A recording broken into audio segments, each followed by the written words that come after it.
أهلا وسهلا فيكم في مطبخ هيفاء. اليوم رح أقدم لكم البامية على طريقتي بأطيب نكهة. تابعوني.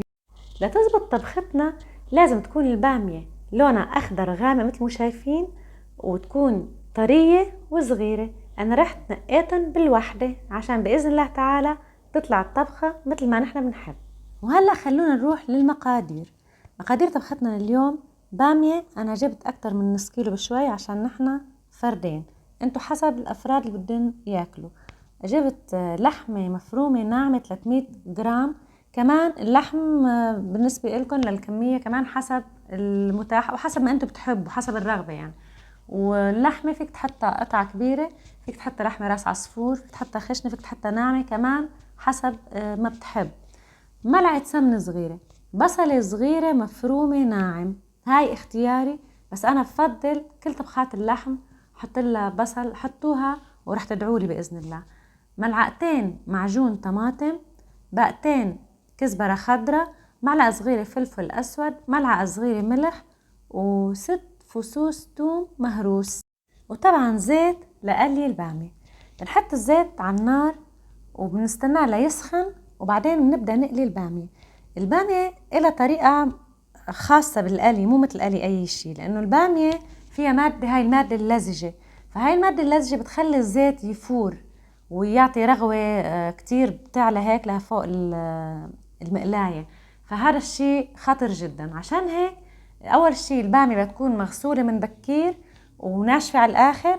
تاني شيء بدك تقليها أو بدك تقليها كمية صغيرة، كميات صغيرة، يعني بتحطي مثل ما عم بحط أنا هيك شوي شوي لحتى بتقليهم، بتشيل بتحط بعدهم كمان كمية صغيرة تانية. البامية كيف تعرف انه انقلت مزبوط؟ تطلع على الراس تبع البامية، هذا اللي انت قشرتيه يعني، بس يصير لونه ذهبي فاتح بتكون البامية صارت تمام. بتشيليها من المقلاية، بتحطيها على مناديل ورقية عشان يصفي الزيت عنها وما تطلع الطبخة زيتة ودهنة كتير. هلا هدول مقاديرنا بعد قلي البامية إضافة للمي، عشان المي بدنا نحطها مشان صلصة البامية. وهلا خلونا نبدأ. أول شي بنحط ملعقة السمنة بالحلة أو بالطنجرة، وبعدين ما بنكتر كتير عشان الزيت اللي بيكون مع البامية أو بتكون غربته البامية. فهاي بس ملعقة صغيرة عشان شو؟ عشان نحرك اللحمة عشان ما تنلدع اللحمة لدى.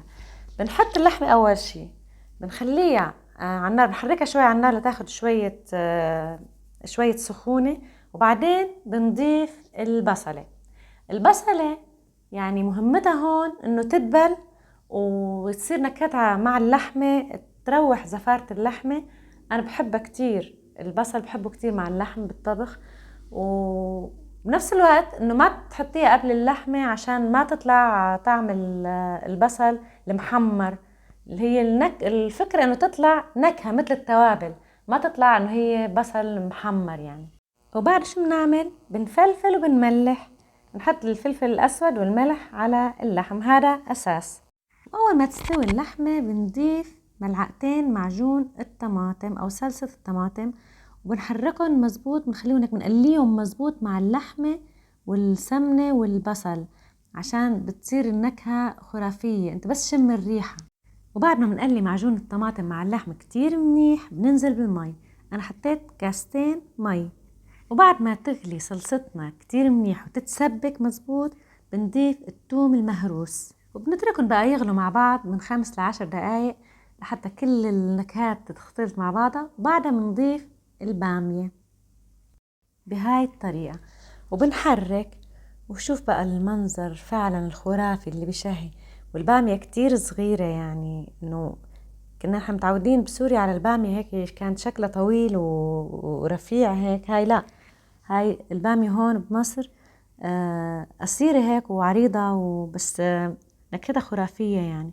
وحتى اللي بسوريا آخر شي بنضيف الكزبرة المفرومة ناعم، بنضيفها وما بنخليها تغلي كتير، يعني أول ما بنضيفها بنغطي الحلة وخلص خلصت هيك طبختنا. يعني هي طيابتها هون انه تكون خضرة. هلا في ناس ما بتضيف معها الثوم وما بتخليه يغلي، بس انا بصراحة بحب الثوم، ما بحب نكهة الثوم الفريش، يعني بحب يكون مغلي ومستوي.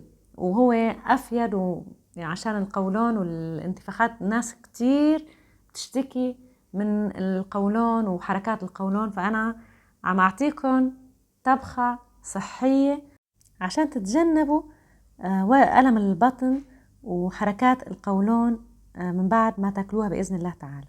وهلأ بننتقل لطبخ الرز. حط ملعقتين سمنة صغار، طبعا حسب كمية الرز اللي انت عم تطبخيها، وبتحطي كمان ملعقتين شعيرية. أنا عم بطبخ 1.5 كاسة رز فقط لا غير، فطبعا كمية الشعيرية بتكون قليلة وكمية السمن بتكون قليلة. أول بتبدي بتحمير الشعيرية. لما بتحمر الشعيرية وبصير لونها ذهبي فاتح، بتنزلي الرز المنقوع، طبعا رز مصري أصير منقوع ومغسول بشكل كويس، بتنزليه بعد ما تتحمر الشعيرية. وبعدين بننزل بالمي لكل كاسة 1.5 كاسة مي، وبعدين بنملح.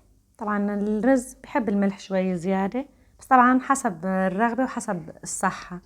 وبنحرك مزبوط، وأول ما يبدأ الرز يطالع فقاعات بنوطي النار تحت الحلة على الآخر وبنغطيه وبنتركه يتهدى من 10 دقايق لربع ساعة، وإن شاء الله بكون خلص الرز معنا هيك. وهاي نتيجة طبختنا لهذا اليوم، إن شاء الله تنال إعجابكم. أنا عملت جنبها تبولة، وعملت جنبها طبق فلفل أو فليفلة خضراء. طبعا كل المرقات اللي بصلصة طماطم جنبها الفلفل الأخضر بيعطي نكهة خرافية، هاي كمقبلات يعني. وهذا الرز شوفوا كل حبة وإختها مثل ما بيقولوا، شي فوق الخيال. وفعلا النكهة يعني أطيب من ما رح تتخيلوها، وبتخيل إنه بعمركم ما حتذوقوا مثل هيك بامية. جربوها واكتبوا لي بالتعليقات إنه هاي البامية شلون طلعت معكم. أنا بصراحة بشهادة جوزي يعني بعمره ما داق مثل هاي البامية أبدا بكل حياته، وأنا هاد شهادة بعتز فيها بصراحة. وبتمنى كلكم تجربوها واكتبوا لي بالكومنتات. أتمنى لكم التوفيق والسعادة والرضا. لا تنسوني من صالح دعائكم، ولا تنسوا الاشتراك بقناتي وتفعيل الجرس وشير لكل أحبابكم ومعارفكم، وعلقوا لي بالطبخات اللي بتحبوا جرب لكم إياها وبتحبوا أعملكم إياها بقناتي المتواضعة. إلى اللقاء.